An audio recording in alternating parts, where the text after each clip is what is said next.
Even though every state is in some stage of reopening, there is a vocal minority still that is protesting to open up everything right away. In fact, every poll we've seen shows that the vast majority of Americans still have real concerns. So we're moving too fast and too broadly here in our reopening, and they're not ready to go back to things like restaurants, movie theaters, stores, and more.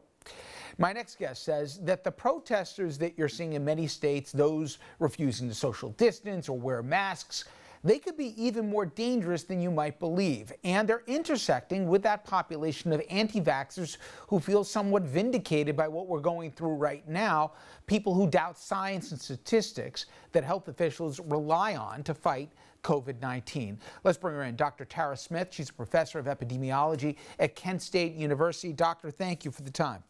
Thank you for having me. You know, and I get it. There's two, seemingly to me, two different and totally contradictory images that we're seeing play out in front of us. Obviously, you've got a fed up nation that wants to get outside and they're fed up. Get it completely. We see, and I spoke about at the beginning of the show, the economic consequences we've gone through. But conversely, the polls I just showed said that most people are still very concerned. And then you look to South Korea, to China, to even Italy, Germany, and all of a sudden they're starting to see a second spike. Schools that had reopened are closing again, etc. So you have those two competing realities going on at the same time. I guess my first question to you would be, what should the public prepare themselves for, given all the unknowns with this virus, for the next 3 to 6 months, so that they don't turn around and say, nobody told me, how could I have ever known, given the level of their responsibility we've seen from some lawmakers? Right. I think what you're going to see is really kind of a yo-yo of cases, so that, of course, even though things are open, that doesn't necessarily mean that everybody is automatically going to go out and start doing things like normal. As you mentioned, many people are rather skeptical that it is time to reopen in many areas. So I think you're going to see some people that will go out and think things are normal, go to restaurants, go to movies as they open up, other things, shop without masks, which we're already seeing in some areas. But you're going to have a lot of people that are hesitant to do those things. So I think you're going to see some increases in cases amongst those people who are out there, again, kind of behaving like pre-pandemic times. And you'll see still, I think, kind of a lot of individuals who are going to be resistant to doing a lot of those things. We're going to be doing them as safely as possible, which means continuing to do as much distancing and mask wearing and hand hygiene and things like that as possible. But I think you're going to see some oscillation in cases as some of those maybe less risk averse people go out and do those things, end up getting infected with this, causing outbreaks. Those will come under control, and then it'll happen all over again. You saw the Columbia University study, and I'm curious if you think they've got the numbers right. And for those who didn't see, the premise is if we had shut down just 1 week earlier, that we had exercised the social distancing that we saw would have saved roughly 36,000 lives.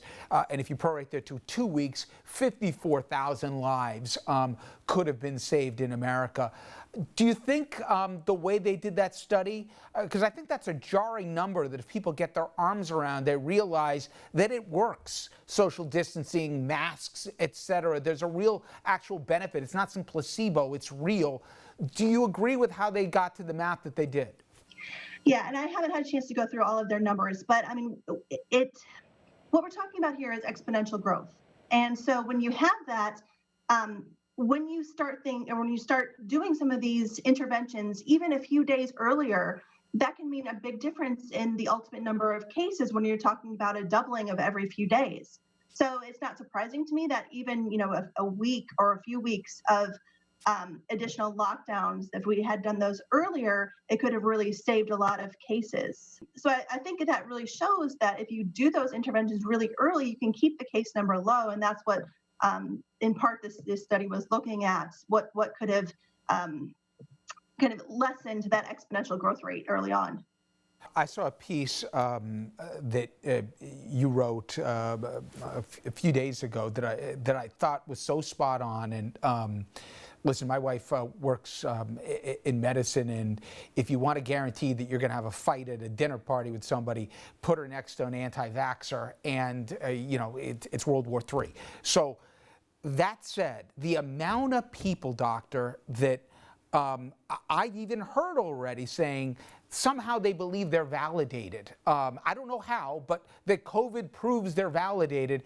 And not only will they not take the flu shot for the coming year, they're going to resist inoculating their kids, depending on where the kids are at different stages. So, again, I know you're nodding because you know the fights that I'm talking about that come up about this, but you said there's almost been an unholy alliance between the anti-vax crowd and the people who literally think that if someone wears a mask, it's un-American. I still haven't figured out the reasoning, but nonetheless, I think it's going to be a much bigger problem than people realize come fall when they're going to try, assuming schools are open, they're going to try and put the kids back in.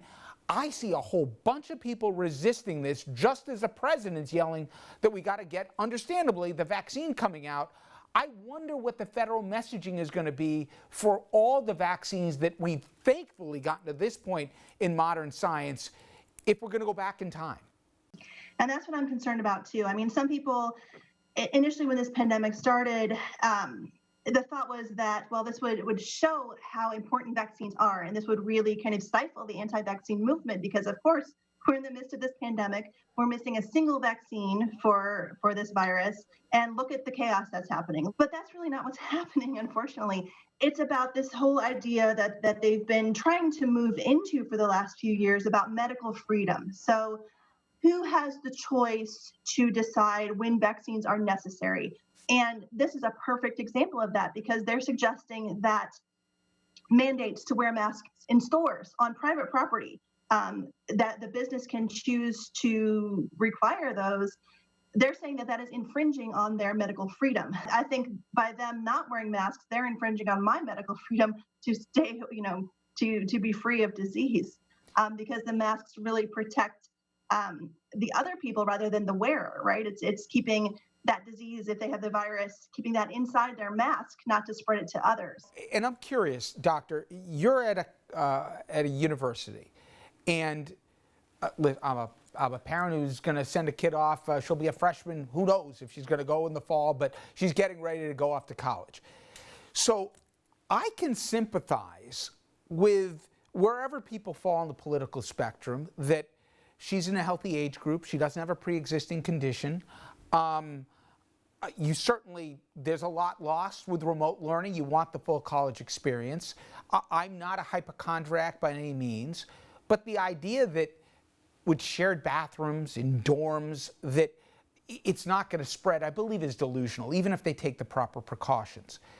So as even your university struggles with what the right answer is, and there's no perfect one, how do you navigate the acceptable risk aspect of this? Because as I understand, the general rule of thumb is, while probably 80% of the kids fall into that 18 to 22, you have between the professors and the other people in the colleges that are not in that group that are at greater risk. So use a college campus as the petri dish that you would say what's acceptable and what's not.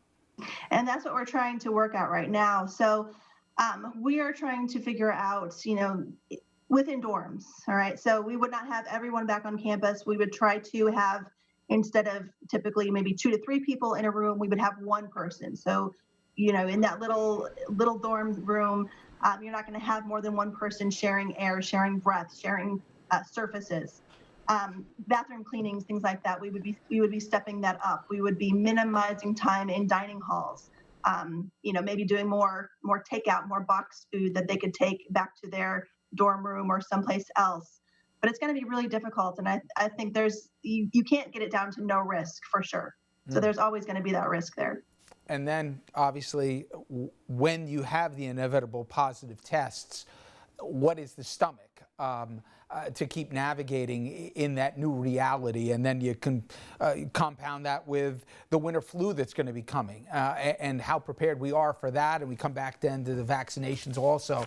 So there's so many moving parts to this. But doctor, I really do appreciate you giving a few minutes today. Thank you so much. All right, everybody, we're going to take a quick break. When we come back, we'll wrap things up.